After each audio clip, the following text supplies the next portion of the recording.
ਅੱਛਾ ਇਹ ਦੱਸੋ ਵੀ ਇਹ ਜਿਹੜਾ ਥੋੜਾ ਜਿਹਾ ਪਿੱਛੇ ਜੇ ਕੜੱਤਣ ਜੀ ਹੋ ਗਈ, ਬੜਾ ਸੋਹਣਾ ਇੱਕ ਟਰੈਕ ਤੇ ਚੱਲ ਪਏ ਸੀ ਲਹਿੰਦੇ ਚੜ੍ਹਦੇ ਪੰਜਾਬ ਦੀ ਮੁਹੱਬਤ, ਉਹ ਤਾਂ ਖੈਰ ਹੁਣ ਕੋਈ ਨਹੀਂ ਖਤਮ ਕਰ ਸਕਦਾ ਜਿਹੜੀ ਬਣ ਗਈ ਆ, ਕਿਉਂਕਿ ਉਹ ਇੱਕ ਗਲਤਫਹਿਮੀ ਦੀ ਬੁਨਿਆਦ ਤੇ ਬਣਾਈ ਗਈ ਸੀ। ਉਹ ਗਲਤਫਹਿਮੀਆਂ ਤਾਂ ਬਹੁਤ ਦੇਰ ਦੀਆਂ ਦੂਰ ਹੋ ਗਈਆਂ।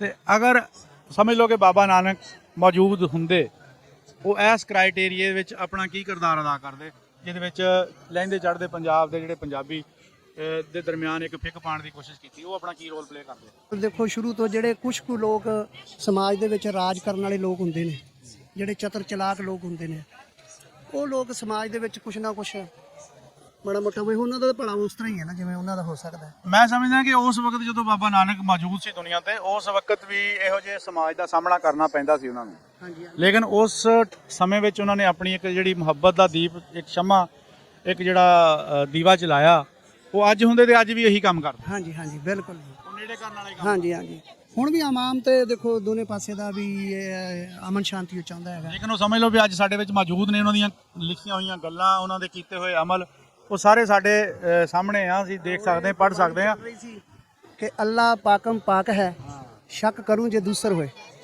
ਸ਼ੱਕ ਤੇ ਤਾਂ ਕਰਾਂ ਜੇ ਕੋਈ ਦੂਜਾ ਹੋਵੇ, ਹੈ ਉਹ ਪਾਕਮ ਪਾਕ ਹੈ, ਸ਼ੱਕ ਤੇ ਤਾਂ ਕਰੀਏ ਸਾਡੇ ਜੀ, ਸਾਡੇ ਬਿਲਕੁਲ ਬਿਲਕੁਲ ਸਾਡੇ ਅਕਸਰ ਲੋਕ ਜਿਹੜੇ ਨਾ ਉਹ ਸਮਝਦੇ ਆ ਕਿ ਜਿਹੜੇ ਸਿੱਖ ਮਜ਼ਹਬ ਜਾਂ ਸਿੱਖ ਫਿਰਕਾ ਆਪਣਾ ਧਰਮ ਆ, ਇਹ ਸਾਨੂੰ ਤੇ ਪਤਾ ਆ ਕਿ ਤੌਹੀਦ ਦੇ ਕਾਇਲ ਆ ਤੁਸੀਂ, ਲੇਕਿਨ ਬਹੁਤ ਸਾਰੇ ਲੋਕ ਜਿਹੜੇ ਕਦੇ ਮਿਲੇ ਨਹੀਂ, ਕਦੇ ਵਰਤੇ ਨਹੀਂ, ਉਹਨਾਂ ਦੇ ਦਿਲ ਵਿੱਚ ਇਹ ਆ ਕਿ ਪਤਾ ਨਹੀਂ ਇਹ ਬਾਬੇ ਨਾਨਕ ਨੂੰ ਹੀ ਰੱਬ ਸਮਝੀ ਬੈਠੇ। ਲੇਕਿਨ ਉਹਦੇ ਬਾਰੇ ਥੋੜਾ ਜਿਹਾ ਕਲੀਅਰ ਕਰ ਦਿਓ ਆਪਣੀ ਜ਼ਬਾਨੀ ਕਿ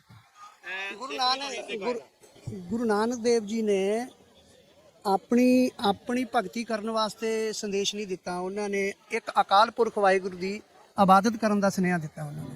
ਉਹਨਾਂ ਨੇ ਕਿਹਾ ਕਿ ਮੈਂ ਉਹਨਾਂ ਨੇ ਆਪਣੀ ਪੂਜਾ ਨਹੀਂ ਕਰਾਈ ਹੈ। ਉਹਨਾਂ ਨੇ ਕਿਹਾ ਨਹੀਂ ਕਿ ਮੈਂ ਤੁਹਾਡਾ ਗੁਰੂ ਆ, ਗੁਰੂ ਤੇ ਅਸੀਂ ਮੰਨਦੇ ਹਾਂ ਨਾ ਉਹਨਾਂ ਨੂੰ, ਲੇਕਿਨ ਉਹਨਾਂ ਨੇ ਇਬਾਦਤ ਦਾ ਸੰਦੇਸ਼ ਦਿੱਤਾ। ਇੱਕ ਪਰਮਾਤਮਾ ਦੀ ਇਬਾਦਤ ਕਰਨ ਦੀ ਉਹਨਾਂ ਨੇ ਸਾਨੂੰ ਤਾਕੀਦ ਕੀਤੀ, ਤੁਸੀਂ ਦਿੱਤੀ ਹੈ, ਠੀਕ ਹੈ ਨਾ ਜੀ।